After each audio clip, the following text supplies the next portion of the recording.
Navapur senior college येथे काँग्रेसमध्ये जाहीर प्रवेश कार्यक्रम संपन्न। आज दिनांक 13 नोव्हेंबर 2025 रोजी नवापूर सिनियर कॉलेज येथे नवापूर तालुक्याचे आमदार माननीय शिरीषकुमार नाईक साहेब यांच्या अध्यक्षतेखाली एक भव्य कार्यक्रम पार पडला। या कार्यक्रमात माननीय श्री राजेश सोमनाथ सोनी व जुनेद शाह यांनी काँग्रेस पक्षात जाहीर प्रवेश करून पक्षशक्तीत भर घातली।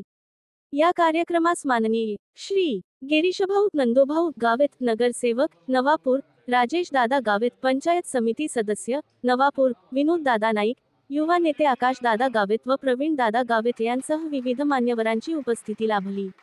नवीन कार्यकर्त्यांच्या प्रवेशामुळे नवापूर तालुक्यात काँग्रेस पक्ष अधिक बळकट होत असल्याचे आमदार शिरीषकुमार नाईक यांनी आपल्या भाषणात सांगितले।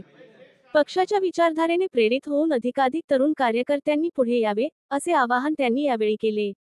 या कार्यक्रमाला निलेश देसाई, ॲड. निशा राजेश सोनी, संजय सोनी, अमर सोनी, प्रितेश जयस्वाल, रजनीकांत दुसाने, योगेश सोनी, दीपक सोनी, शरद दुसाने, अशोक पाटील, सोहेल मकराणी, सुफियान पटेल, खिजर बरदुलिया, असद कुरेशी, खलीलभाई मिर्चीवाले, अज्जूभाई तसेच व मोठ्या संख्येने कार्यकर्ते उपस्थित होते। नव्या सदस्यांच्या प्रवेशामुळे नवापूर काँग्रेसमध्ये नवचैतन्य संचारले आहे। लोकसेवा न्यूज 24 तास पाहत रहा। लोकसेवा न्यूज 24 तास, सामान्य जनतेचा आवाज।